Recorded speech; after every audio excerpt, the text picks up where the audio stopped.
presents a set of problems, issues having to do with the nutrient runoff and the hypoxic zone in the Gulf of Mexico. And the question is, how legally is that going to be handled? So we're talking about the Clean Water Act, and obviously one possible approach is to set nutrient water quality standards and then adopt TMDLs that limit the amount of nutrients in various portions of the Mississippi River Basin. And so that's a fairly strongly regulatory approach. And as we talked about previously, there was a lawsuit, the Gulf Restoration Network lawsuit, that was aimed at forcing the U.S. EPA to set numeric nutrient criteria, meaning quantitative, set actual number limits. The EPA declined to do that, and while initially that was overturned by the courts, they said that the EPA didn't have didn't offer justifications. Further, as the litigation sort of proceeded further along, the EPA came up with a set of justifications, and the courts deferred to the agency. So they deferred to the EPA, and the EPA's decision was to rely on or focus on more collaborative efforts. So our client, the Kentucky Farm Bureau, as you might imagine, would prefer collaborative efforts to regulatory efforts, right? That's obvious. I think that's pretty obvious. That makes sense. But then the question is, what do those efforts look like?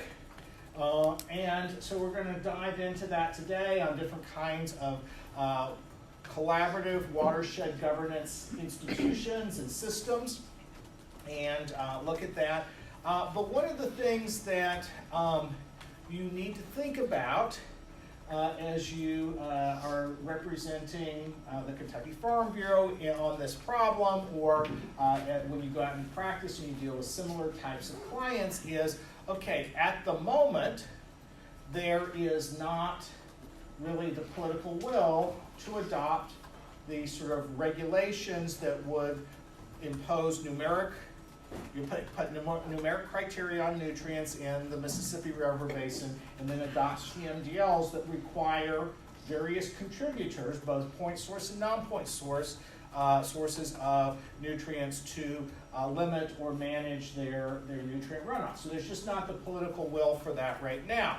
But think about how you represent your client, and do you need to be suggesting, preparing sort of a blueprint or suggesting some solutions that position your client for when the politics of that changes, right? I mean, so your client might not even envision that happening. They might sort of say, hey, we need to persist in the political pressure that we put on the federal agencies, on Congress, et cetera, et cetera. And that may work for a while, but just look over the whole history of environmental law that we've just addressed in class, okay? And we haven't addressed all of it, but look at the sweep of history, right? And there's been changes over time, right? The political political trends of one period of time are not going to be the same as always. And you look at who controls the White House, who controls Congress, the makeup of the courts. It all changes over time. And so if you want to think about how your client is most likely to be able to influence long-term approaches to nutrient management in the Mississippi River Basin, you need to think about what would a set of governance institutions look like that would be consistent with your client's goals or interests, that would advance your client's goals or interests, and that would be perhaps could be more long-lasting than the current sort of, well, we're just not going to regulate, we're going to collaborate. But what kind of collaborative arrangements would be more likely to produce success? Because while Kentucky farmers do not want their nutrient runoff regulated, in the end, if this continues to be a problem, right, eventually political pressure will be brought to bear. I mean, there are too many other economic actors who are affected, right? So you've got the whole environmental movement, and maybe they'll be affected, maybe they won't politically, but if you have coalitions of environmentalists and fisheries and shipping industries and other economic actors who are saying, hey, our economic livelihood is being adversely affected by these huge algae blooms or public health problems, right? It becomes more like the Cuyahoga River catching fire, and it becomes a big, event that then triggers action. And so, again, you represent your client well, you're sort of thinking ahead and getting out ahead of that. So in thinking about environmental governance institutions, we're turning to a particular scale of environmental governance that is watershed focused. Okay, so that's what we're talking about today. The statutes and regulatory regimes that we've talked about so far are all focused on other kinds of things. They're focused on specific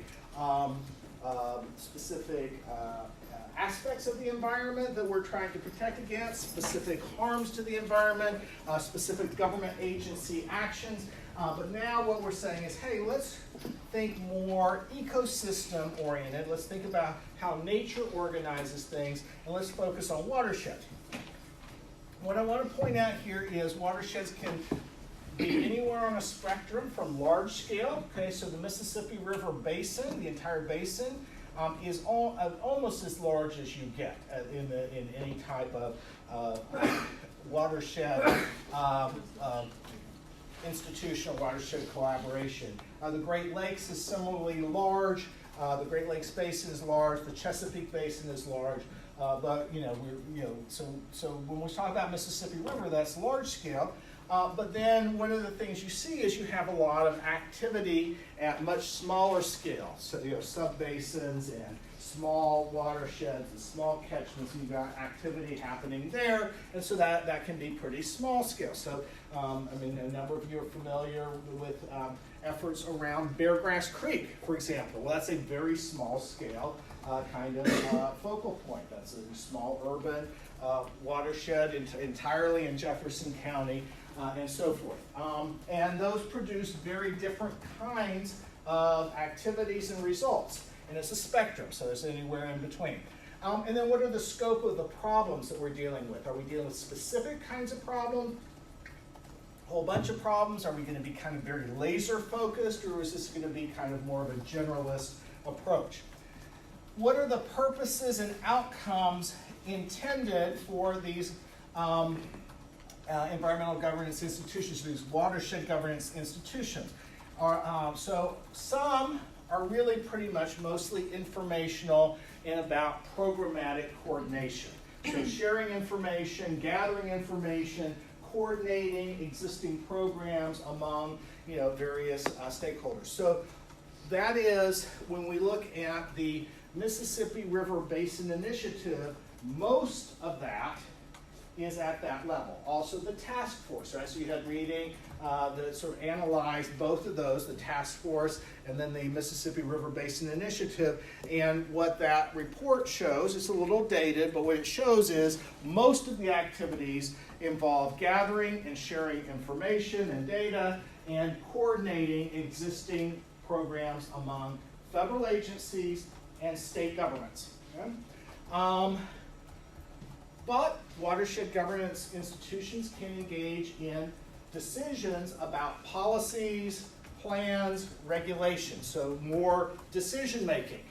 Okay? And that could be everything from adopting a plan to actually operating a regulatory program. And so, for example, the Lake Tahoe regional planning agency. I mentioned this before. It came out of actually when Ronald Reagan was governor of California. And it is it's a watershed-focused entity, but it's highly regulatory. Others are more just planning oriented, but in less, specific regulations, but that kind of idea. Or you can have watershed governance institutions that are very action oriented. So these might involve things like restoration projects, water management projects, managing stream flows and so forth, wildlife conservation projects and so forth. So very action-oriented as a possibility. And again, this is something of a kind of spectrum you can kind of mix and match. That's relevant. The next sort of question we have to ask is, what's the degree of cooperation? So you see that we're sort of focused to some degree on multi-stakeholder watershed collaboration. A lot of these tend to be collaborative, but they don't all have to be. Okay?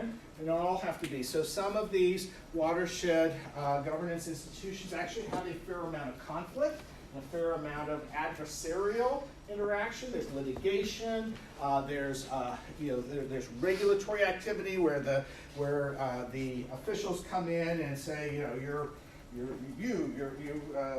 industry or developer or landowner, or whatever, you're polluting too much, and we're issuing an order against you, and then that gets appealed, or there's a permit to get a variance and so forth, and it becomes less cooperative and more adversarial. What we're going to talk about is oftentimes this really ends up being iterations. It kind of bounces back and forth between being more cooperative and more adversarial. And then another question is, who ends up making up the watershed institutions? Is it primarily government-created, government-driven? Is it primarily bottom-up, multi-stakeholder driven? So a multi-stakeholder just means that there's multiple stakeholders. Sometimes this is called citizen-driven, but generally it's some sort of group or set of groups that is creating these and pushing these, or it can be hybrid of government and multiple stakeholders. And then finally, what sort of legal authority exists? And so again, it's a spectrum from very formal in structure to very informal and ad hoc, and the institution can be anywhere on that spectrum.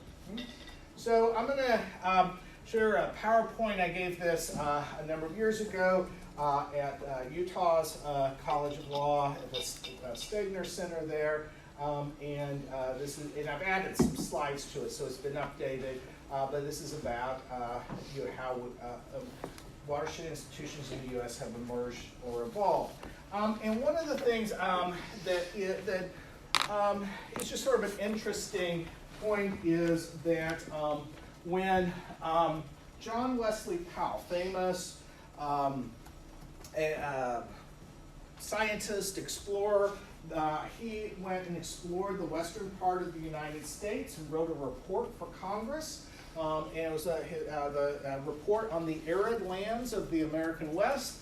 He made a very famous trip down the Colorado River from Wyoming all the way, and went through the Grand Canyon on the Colorado River at a time when it was mostly only Native Americans who were in any part of this part of the country. And one of the things that he did is, in his report, he proposed that the western part of the United States be organized around watersheds or water basins.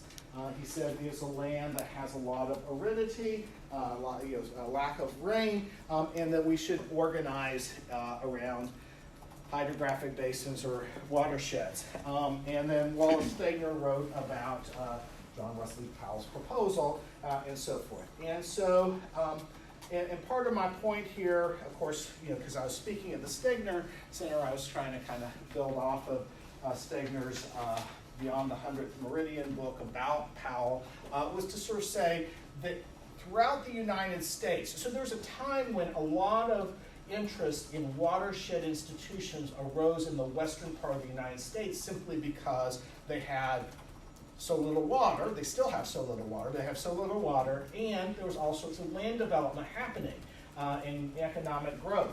But increasingly, that is true all over the United States. So we've already talked about the Everglades, talked about the Mississippi River, talked about Beargrass Creek. All throughout the United States, we have become increasingly interested in organizing governance in some way, not replacing the existing governance, but trying to organize some kind of governance activities around watersheds. When we think about watersheds, we're talking about areas of land that drain to a common body of water, and so it's the intersection of land and water. And Stegner wrote particularly about how the West had this sort of geography of hope, and what he said, what his perspective on that was that it was often a geography of hope built on resource exploitation and transformation of watersheds for human development, human economic activity, and so forth. And we're going to make it rich by doing a lot of mining and doing a lot of massive cattle grazing and that kind of stuff. But as you know from our study of Mono Lake, and there's David Gaines again floating in Mono Lake, is that interestingly enough, watersheds have become this sort of a different kind of geography of hope, where there's sort of this place-based interest in conservation and transformation of the communities that are organized around these watersheds. So we have these watersheds institutions that have emerged. So talking about watersheds, areas of land that drain to a common body of water. And so this shows kind of the nested scale of watersheds, where you have a small catchment within a subwatershed, within a watershed, which is within a river basin or subbasin. Institutions, institutions are not organizations per se. Okay, people throw this around, they refer to this institution, that institution. In social science and political science, the word institution means a set of rules or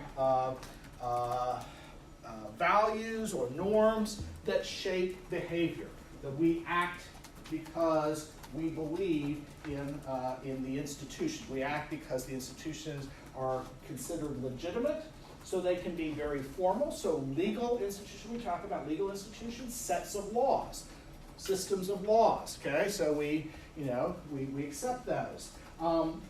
They can be more policy or governance institutions, policy choices, and so forth. The way government ends up being structured.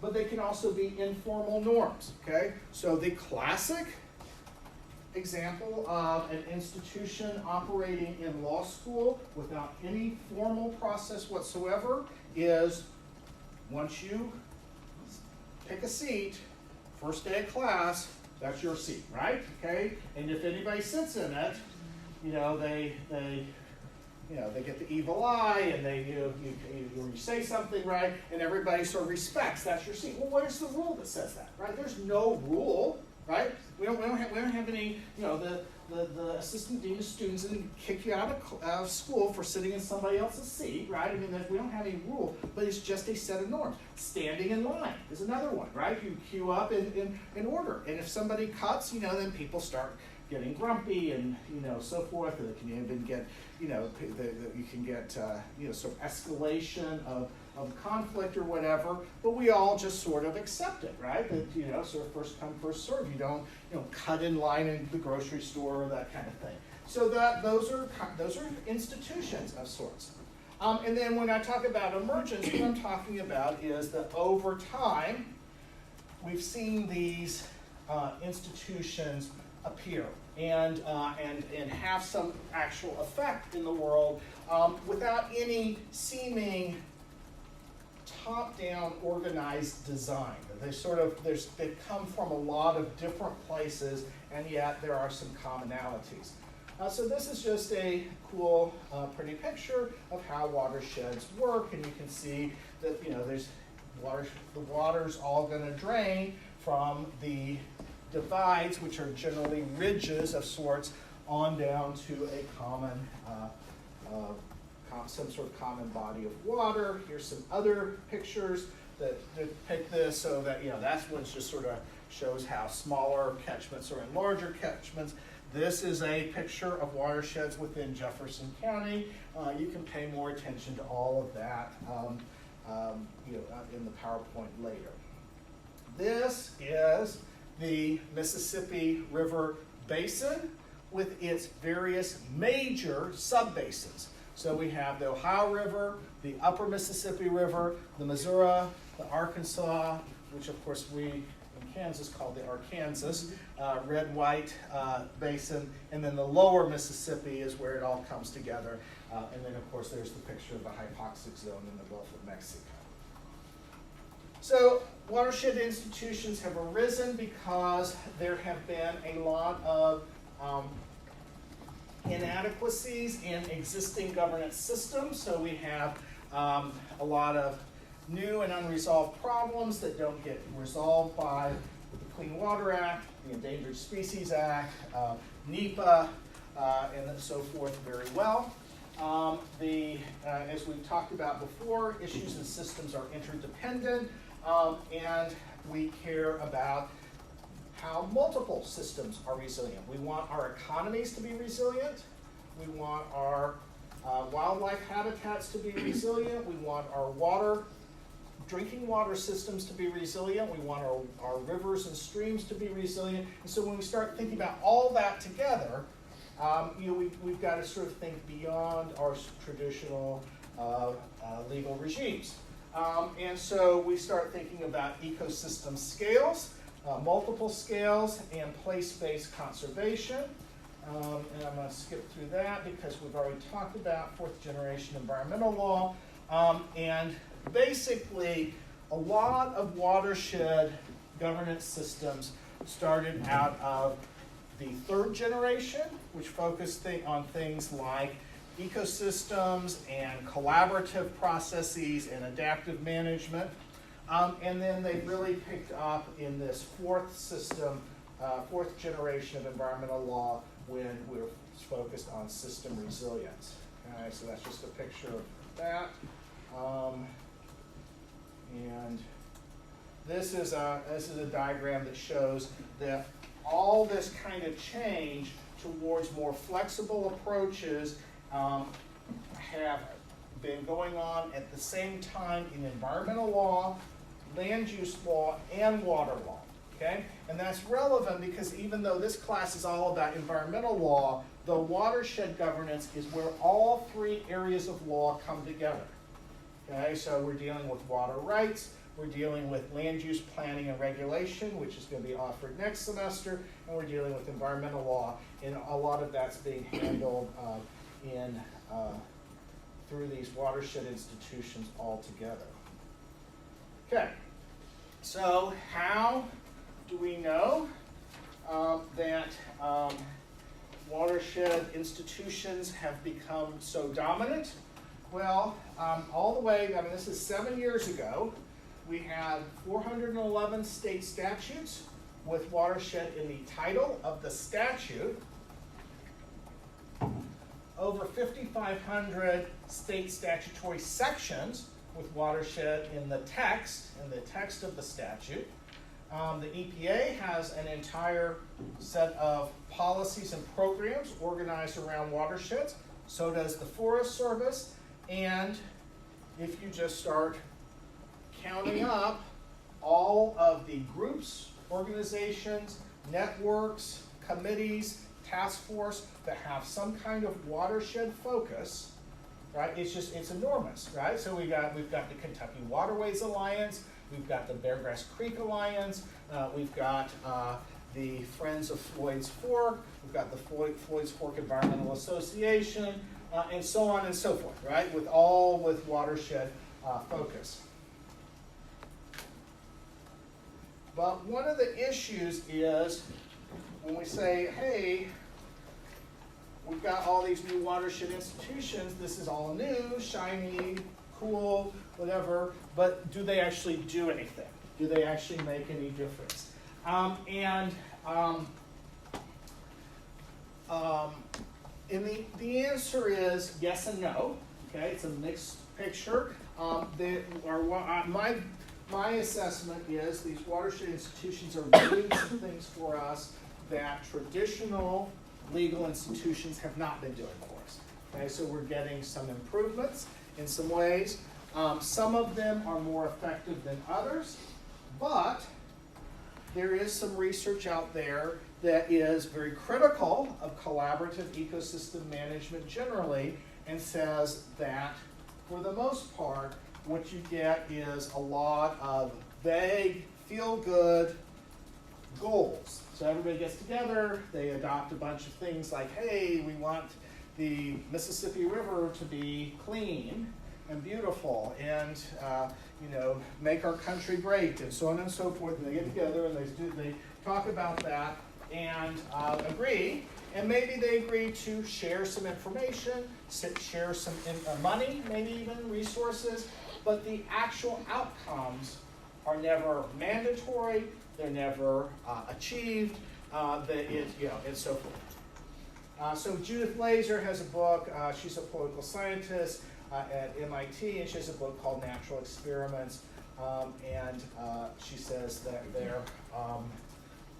these things actually don't work. That what her view is that they work, that the law and policy making by government works better. That's her view. Having said that, most of the case studies that she has that show ineffectual results are ones that were also ineffectual when the laws and the traditional government institutions were controlling the outcomes as well. Okay, so in other words, maybe the problems in those watersheds are so massive that there's never going to be an effective solution. The problem also with some of this research is they treat these watershed institutions monolithically, and the reality is watershed institutions are very diverse, as I've pointed out here, and also if you look at the outcome of a particular watershed institution or particular collaborative process at one point in time, that's not going to tell you very much. That's a snapshot, because these things are constantly emerging and evolving. Okay, they're very dynamic. So, for example, there is a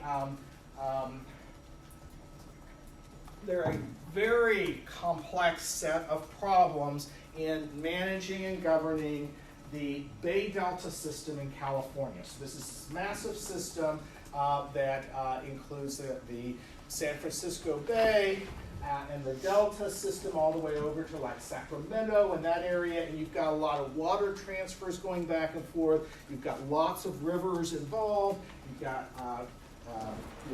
aquatic species. You've got various users. It's very complex. And there was a process called CalFed, which means state of California and the federal government were the leaders, but it was multi-stakeholder, and they organized and they had this whole governance system. And there was a time when almost all researchers said, oh, CalFed is the new way to go. This is collaborative, it gets beyond sort of all the fragmentation of legal authority. Hey, isn't this great? CalFed is going to achieve these major improvements in water management in Northern California. Then you had the series of research that said CalFed is failing, and then you had the research, which was actually technically true on its face, that says CalFed is dead. Okay, so CalFed ended up being so massive, so many stakeholders, so cumbersome, the process was so cumbersome that it actually really did die. I mean, it fell apart. And yet, it didn't, because all of those networks, all of those relationships among the stakeholders still existed. the way of thinking about it as a big, massive ecosystem problem still existed, and all of a sudden, I don't know, maybe about 4 years, I might not have the time exactly right, but a few years after CalFed died, the California legislature created the Bay Delta Council. And so a brand new system emerged that had a better structure. Okay, now I'm not going to tell you that it's going to fix all the problems, because there's still a lot of complex problems, but basically they redesigned the system to be a little bit more adaptive and not so cumbersome. So basically, it's not over till it's over, and even then it's not over. Okay, so the bottom line is not over till it's over, and then, even then it's not over. So just some pictures about the many different kinds of watershed institutions that deal with everything from flood to drought. So Everglades, Darby Creek is in Oldham County. A group of students a number of years ago who worked on contributing to their watershed plan. We talked a little bit about Darby Creek when we had the Harrods Creek kayaking in the field study. Colorado River Compact, huge. The Colorado River is big. And so this is very legal. There's a compact that was approved by all the states in the Colorado Basin, so they're listed there, and approved by Congress. Interstate compacts have to be approved by Congress because, why? What's that say? No, not the Commerce Clause, but the Constitution. Okay, there's a constitutional provision that prohibits states from entering into agreements with each other without Congress's approval, because they didn't want the states to gang up on the federal government, right? So the Interstate Compact Clause is a part of the Constitution, and so like, for example, the Great Lakes Basin Compact had to be approved by Congress, and so this was approved, and all of the rules for how the Colorado River is managed and how that water gets allocated is called the law of the river. Okay, so lawyers who deal with this, okay, and there are a bunch of lawyers who make a bunch of money in the western part of the United States, and some of them, maybe they don't make a bunch of money, but this, they work for the government or nonprofit organization, environmental groups, but they spend a lot of time on this, and they have their careers are based on it, and they talk in hushed tones about the law of the river, very reverently and so forth, because it is a thing. It's taken on a life of its own. And here's an example of a group, Floyd's Fork Environmental Association, organized around a watershed. So that's like a citizen group. Here is the Forest Service engaged in watershed planning in the National Forest. And then we're going to talk about the Clark Fork River Basin Task Force in Montana. That was a multi-stakeholder organization that did a lot to engage in the restoration of the Clark Fork. At one time, this was the largest Superfund site in the United States. Why? It's because there was a dam, and there was a lot of mining waste that was in the river and in the river bed, in the soils in the river behind the dam from all this mining. I think it was gold, maybe uranium, I don't know. It's bad stuff, lots of bad stuff. And in order to improve the flows and functions of the Clark Fork and to get water to all the different users, okay, Montana's a little bit water scarce, and a lot of people using the water from the Clark Fork, there was an agreement to remove the dam. Okay, what's going to happen when you remove the dam? All those toxins in the water are going to flow downstream, right? And so when you had this massive area behind the dam polluted, now you're going to have the whole river polluted, right? So they had to figure out a plan for doing this, okay? Lots of stakeholders. Took a lot of time, a lot of hassle. It's sort of nominally named a collaborative solution, but there was litigation, there was a lot of yelling and cussing at each other, okay? But eventually they reached an agreement. Okay, so this is just a different way of reflecting what we've already talked about. There's lots of different dimensions of diversity in watershed institutions. There's some bigger issues here related to some things that we study about institutions, polycentric approaches, innovation networks, etc. I'm not going to spend a lot of time on that. Complexity, place-based conservation, and then also just the idea that there may be some evolutionary forces at work here. We've talked previously about how systems change over time, an anarchy model, and this might be, those are pretty pictures. This is actually maybe more likely how it looks in real life, all over the map. Okay, so how these watersheds change over time. Both conflict and cooperation are persistent, but they are also iterative. And so if you watch, you will see this back and forth between the parties get together, they maybe reach some agreements, then they disagree about some things, then they're unhappy, they're suing each other, right? There's pushback, there's political protest, et cetera, right? And then eventually that's not a good place to remain over time, right? That's actually not achieving anything. Now, some people kind of like that. Some people like the conflict. But in general, that ends up not being very effective. So again, there becomes pressure to try to find common ground, to find some point of cooperation. So it's back and forth, that iteration. Adaptation, we've talked a lot about adaptation, but adaptation is a major part of why watershed governance institutions emerge, okay?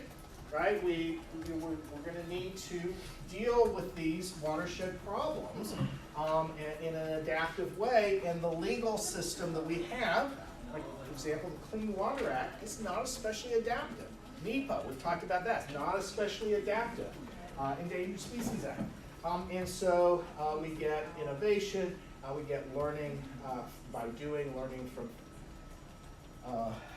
feedback loops. But while these institutions emerge and they evolve, they can also ossify. Okay? They can also get institutionalized. I wouldn't worry too much about that. This is some social sciencey language, but this is actually shows what can happen. So you can get on a scale, you can get in the middle incremental change. You can have more revolutionary or dramatic change. You have system collapse.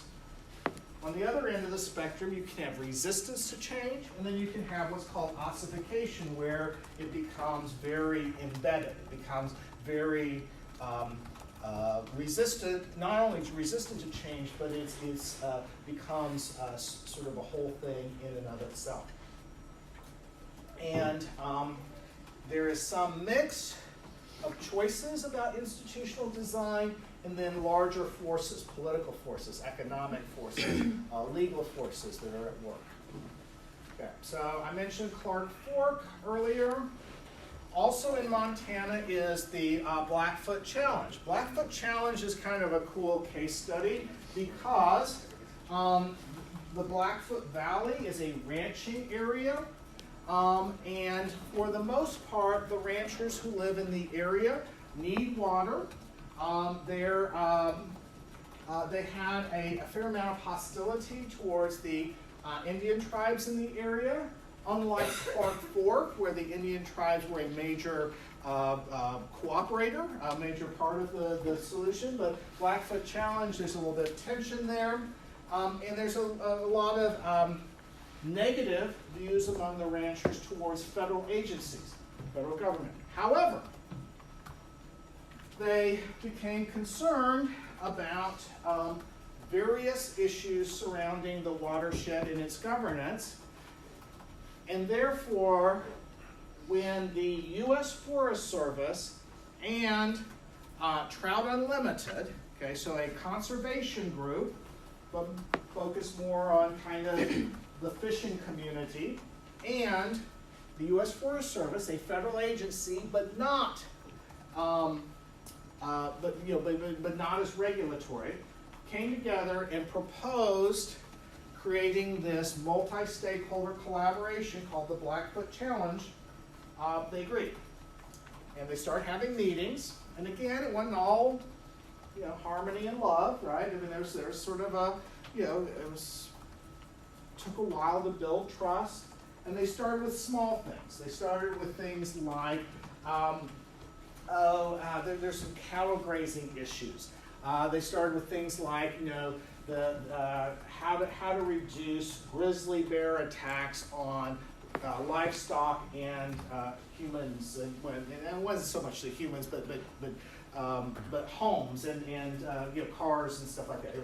So basically, they tried to come up with some solutions. They had part of the livestock grazing problem had to do with some invasive species of weeds and grasses and so forth that were bad for the cattle, bad for the ecosystem, and how are you going to work together to eliminate that? And so piece by piece, they finally started moving towards a plan for how they're going to manage water and water scarcity in this drought-prone region, and do it in a way that pushed back against land development. They said, hey, there's something about the Blackfoot Valley that's a way of life, okay? That's a way of life. And so they kind of brought together the ecosystem-oriented goals and we want to preserve our ranching way of life goals, and hey, we don't want a bunch of Californians moving into our area and building their ranchettes or whatever, right? And so that was the gist of what, so some common ground, and eventually they developed a plan whereby water users would cut back proportionally during times of drought. Okay, to get an agreement like that in the West is remarkable, because the western part of the United States follows a prior appropriation system, first in time, first in right. If you have old rights, you are not legally required to cut back in times of drought. You're just not, right? Okay, and so to voluntarily agree to that was a big step, right? And so actually, people would say, hey, these watershed collaborations, they don't actually achieve anything. The quality of the stream flow, the health of the trout in the Blackfoot, way better than it used to be. Okay, so we've seen big improvements. We've seen the invasives managed and controlled. We've seen the big reductions in the grizzly bear attacks, so on and so forth. Okay. Floyd's Fork watershed is a different kind of example. You have a lot of activity organized around Floyd's Fork, but by and large, the multi-stakeholder collaboration out there fell apart when the Floyd's Fork Environmental Association, pictured here, and then with the mayor, sued all of the other stakeholders, saying that the meetings were subject to open meetings and open records. Eventually, Kentucky Supreme Court says no. Actually, all the courts from trial level all the way up said no, it's not. But in the meanwhile, of course, the whole thing had dissolved. I mean, who wants to be a part of something where you're going to get sued for being a part of it, right? Trust was broken, and the Floyd's Fork Environmental Association became kind of more and more extreme in their sort of more activist or antagonistic approach. But as a number of you know from the field study class, part of what happened out there in terms of conservation was the development of the Parklands of Floyd's Fork by a nonprofit organization, 21st Century Parks, that has lots of partners, both governmental, kind of all levels of government, and non-governmental, okay? Public engagement, et cetera, but it is and it's a park. It's a recreational use, human use, but it's got a watershed focus about protecting and maintaining the health and function of Floyd's Fork. So, whoa, lo and behold, there are some of you in these pictures out at Floyd's Fork. Okay, so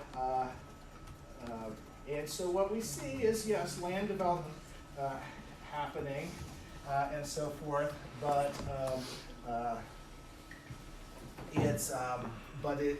but we also see a watershed conservation focus to it, but not the kind of multi-stakeholder effort that you see in some other areas. The state of Washington has a different kind of model. State law, so the state legislature mandates planning at the watershed scale. So it divides the state up into these water resource inventory areas, WRIAs, under the State Watershed Planning Act, right here. Right there's mentioned, and it has required multi-stakeholder collaborative planning for the water resources and the and also species, aquatic species around the watershed level. So there's a whole bunch of plans that have been approved.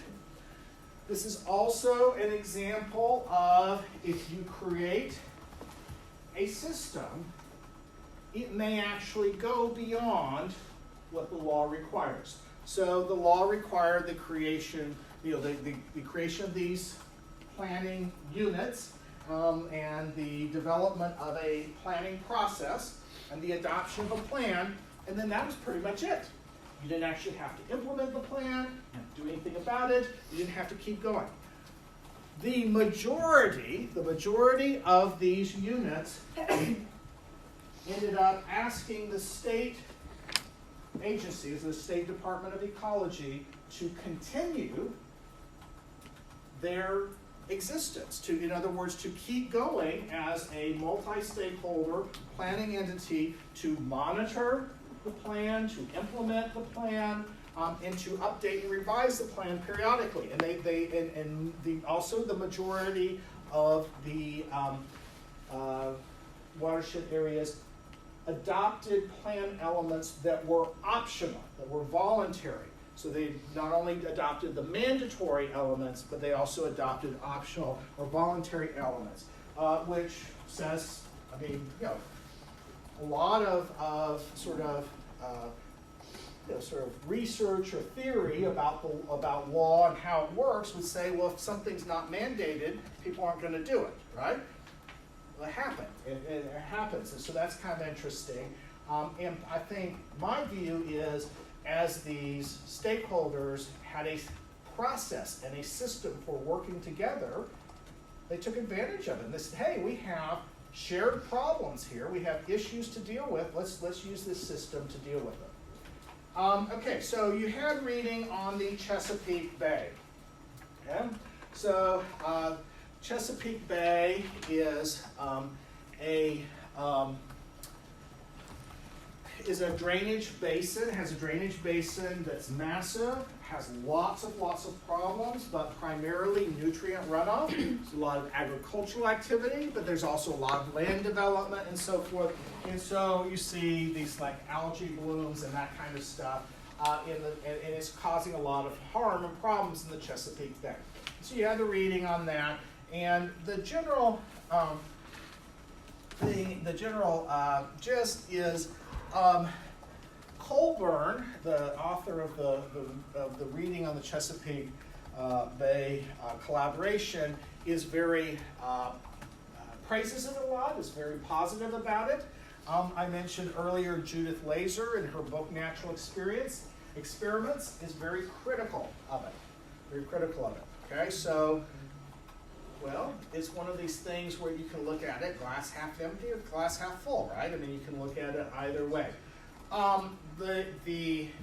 There are a couple of key components of this. One is that, as the reading pointed out, the fact that numeric water quality standards for nutrients in the Chesapeake Bay had to be set and TMDLs had to be adopted was part of what forced collaboration, so coercing collaboration is the title of the article. It really forced or triggered the collaboration that resulted, because people were like, well, there's going to be regulations, so instead of having everything determined from a top-down, very strict regulatory approach, maybe we could achieve these pollution goals, these pollution reduction goals, by working together and figuring out a way to do it.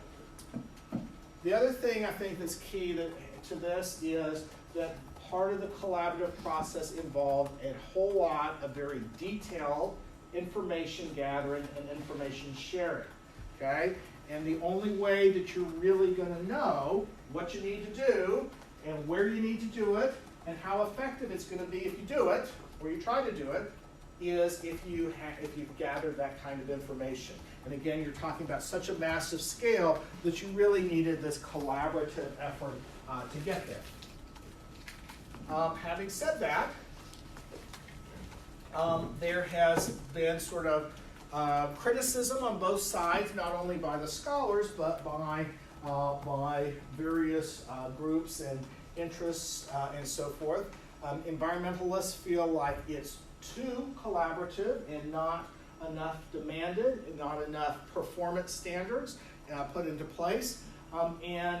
The farmers and industry groups and Chamber of Commerce and so on and so forth have been critical that too much is demanded, that it's too regulatory driven and therefore too costly. But there's a picture of the entire Chesapeake Bay Basin, and then there is the agreement that was put out in 2000. Okay, and it says draft for public review and comment for this particular agreement. Anybody have any thoughts about what might drive the public review and comment?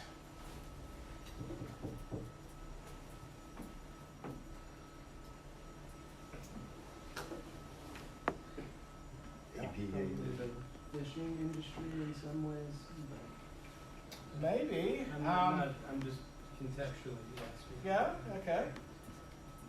From this class, what's going to drive, you have something that you're putting together, a partnership, an agreement, and you have to put it out for public review and comment. What's going to drive that? Okay, is this a rule? No. Okay, so it is not notice and comment rulemaking. What law is going to drive this? Think back, what have we studied all through the semester? Okay, let me think. Was it the Endangered Species Act? No, that's not it. Okay. APA. No, so the APA could be it, but it's not, because it's not a rulemaking. Not rulemaking. What is it? Possible that it's a major federal action that might have a significant impact on the environment, which is going to be governed by NEPA. Okay, this includes EIS analysis, environmental impacts. Okay, so it's an agreement you can put out, but in it is embedded an environmental impact statement. Okay, it's a major federal action that could have a significant impact on the environment. Yes? Okay, good. Right. Nice review. All right. Mississippi River Basin. Okay. So now, what do we do about the Mississippi River Basin? So this is another picture of the basin, right? So you've got the Arkansas, the red, the lower Mississippi, the Tennessee, Ohio, upper Mississippi, and Missouri. Okay. A lot of area, right? That's quite a substantial portion of the United States, right? So what do you think is the success rate of a small scale watershed collaboration versus a large scale watershed collaboration? Which do you think is more successful? Small, yes, exactly, right? By far, the small scale ones. Okay, Blackfoot Challenge, one of the very successful ones. Small scale. Okay?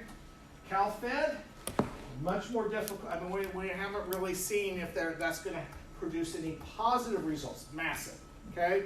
Chesapeake Bay, maybe it is, maybe it isn't, but again, it's massive. And part of what's causing the critique of it is it's massive. It's just such a big scale. So this is obviously a challenge. How do you really get a handle on a problem that is occurring at a basin-wide scale, but just think about all the stakeholders that are involved, okay? All the federal agencies, right? Right, all the federal agencies, that's a lot of federal agencies just by itself. Then, all of the states. How many ever states that is, right? That's a lot of states. All the local governments. Now you're sort of exponentially increasing, right? All of the various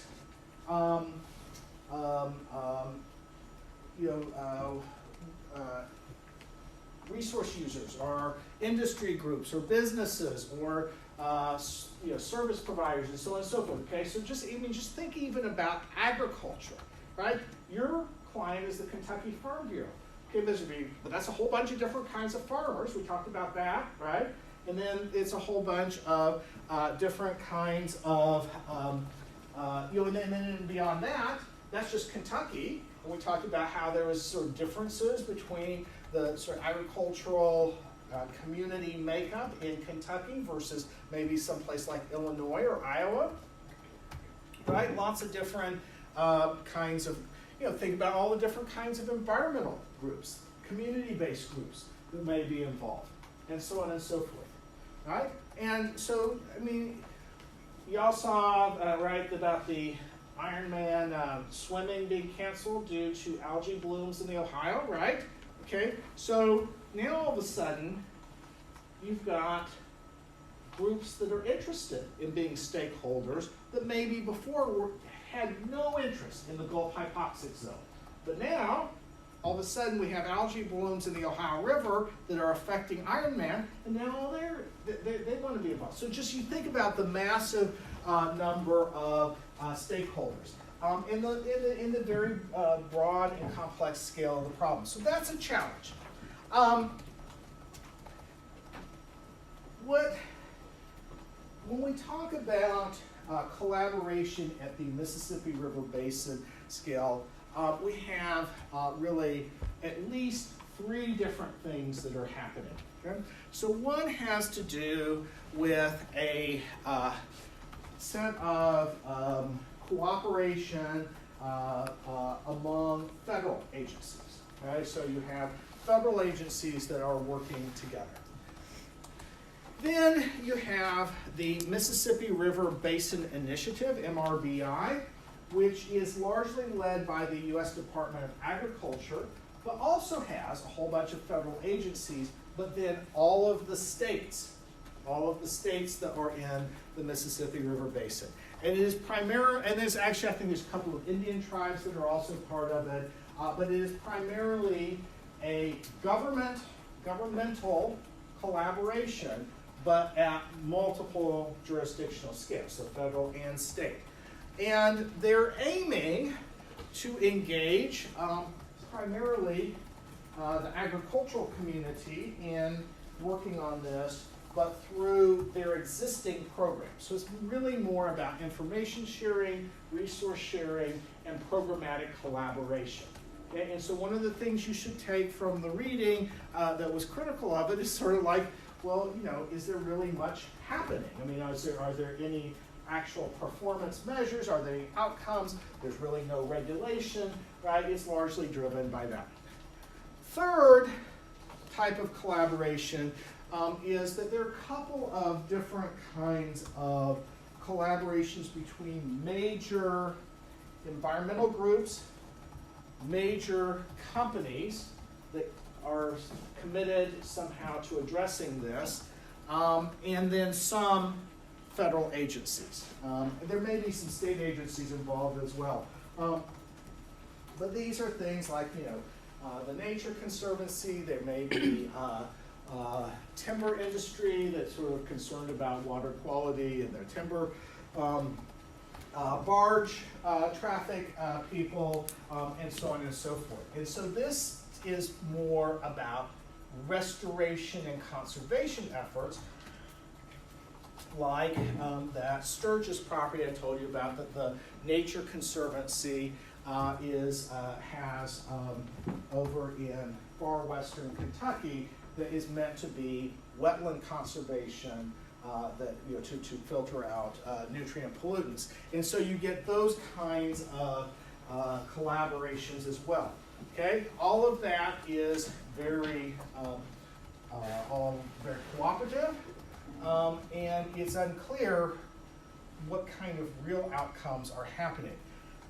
All of them, though, as the report points out, all of them are trying to break down their actions or their decision-making or their sharing of information, so forth, on sub-watershed levels. In other words, try to break it down and sort of say, oh, this is what we're doing over here in Arkansas.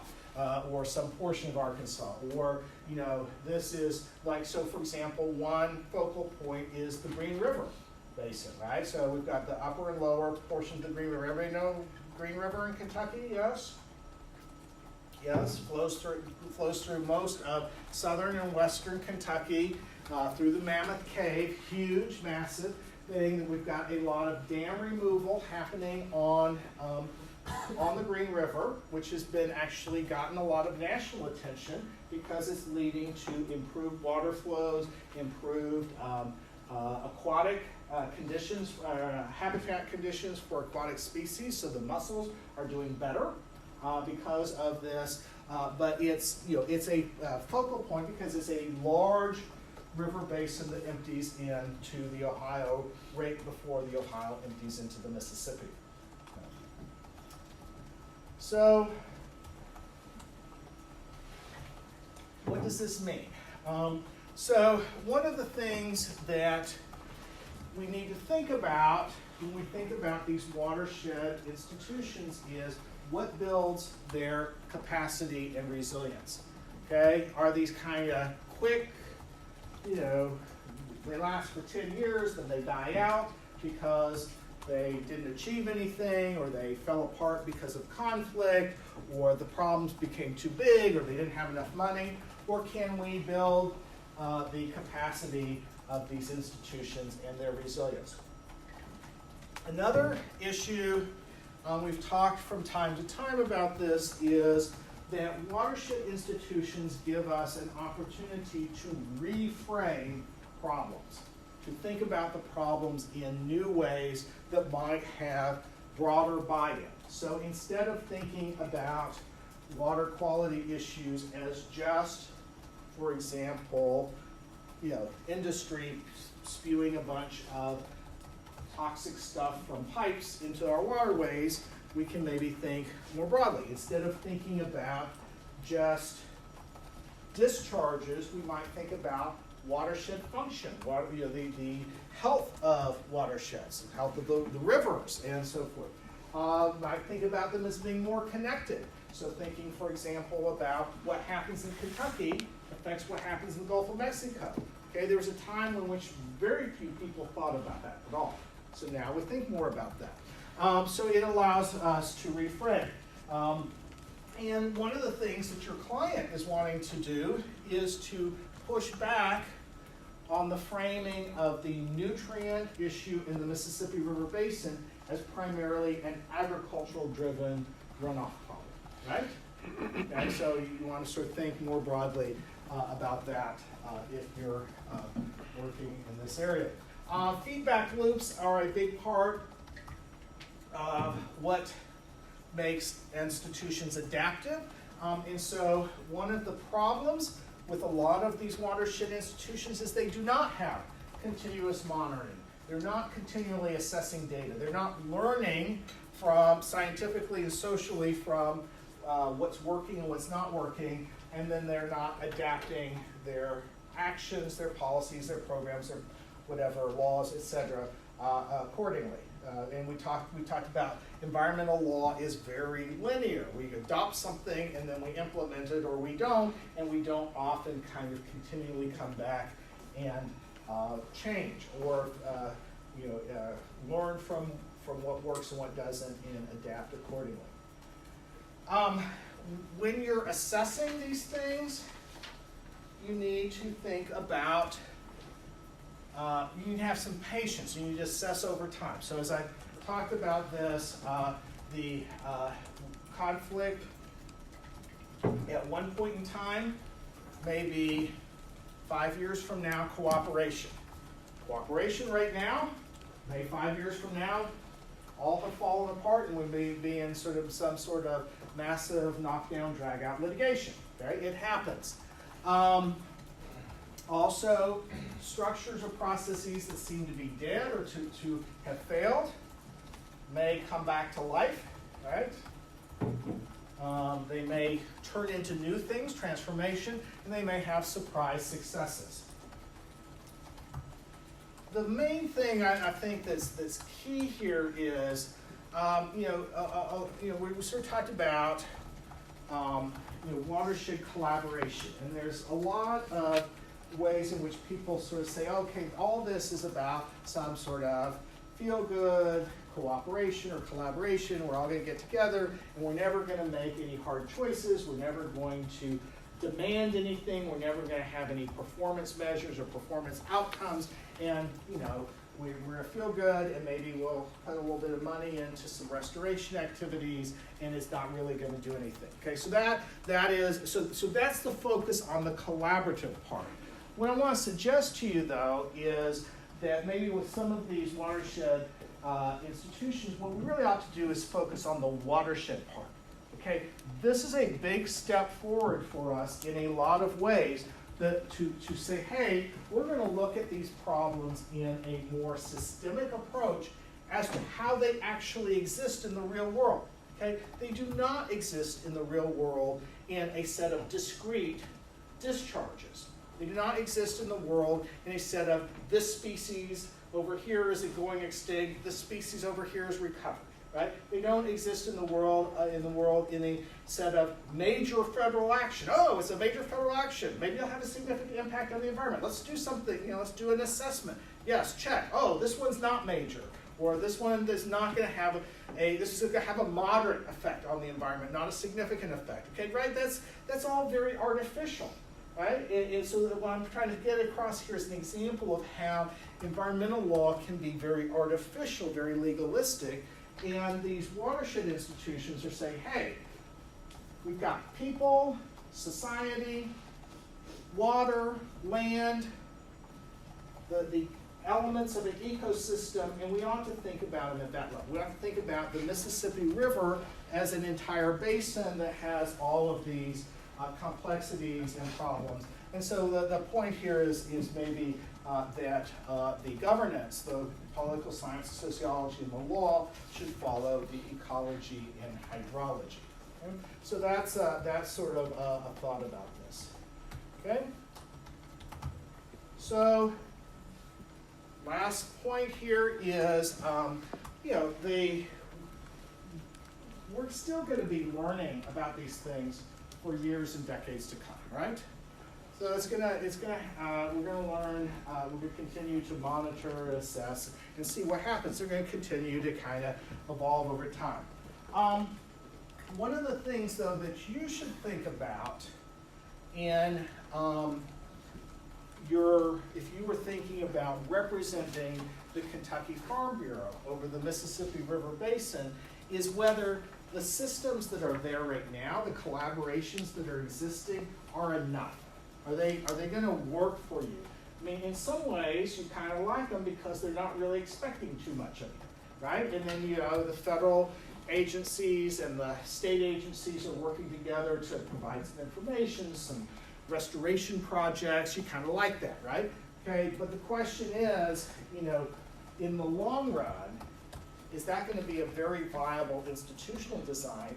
And if your client is not involved in redesigning the institutions now, are they going to be reacting to somebody else redesigning them 5 or 8 or 10 or 12 years down the road? Right? Does everybody see that issue? So that you want to think about that. Now, don't get carried away. Also think about your role as a lawyer What you do not want to do is to come up with some master solution that you designed for the Kentucky Farm Bureau for free, and then have somebody else take over the legal work of actually implementing it, right? Does everybody follow that just from in terms of a practice, you know, for law practice management, right? You don't want to, I mean, if you're gonna represent the Kentucky Farm Bureau, you want them to keep coming back to you for the legal representation, right? Does that make, and that works all the way around. I mean, the agency, okay? You want these random various government officials in your government agency or agencies that you work with to keep coming to you for legal advice, not going out and doing their rogue thing, and then you have, right? Okay, they want you on, and then if you represent the public interest sector, right? You don't want somebody else to take over your plan that you developed, and you have done all that work, and then you miss out on being a part of it being actually implemented. So what you want to do is you want to think about how you can recommend to your client that they work on a kind of long-term strategy with you over time, right? Does that make sense from a practice standpoint? That's what you want to think about. Because again, the point of this is these institutions are going to continue to emerge and evolve over time. Okay, it's not a static fix, where it's not just, hey, I filed a pleading today, the case will go away tomorrow. Okay, this is much bigger than that. Questions?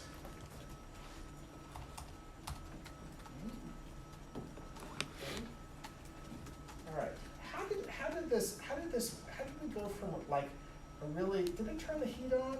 We went from a like really cold building to like this really hot in here, right? How did that happen? I think first floor is still probably really cold. First floor is really cold. It's just down here. That would be my guess. I was wondering if I came in. So.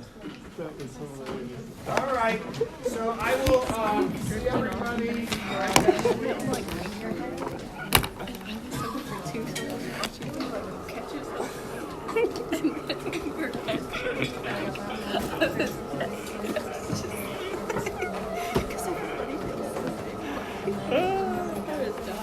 But I didn't realize it's like how bad it was, right? No, it was fun. I think I only realized it because you're in my line of sight.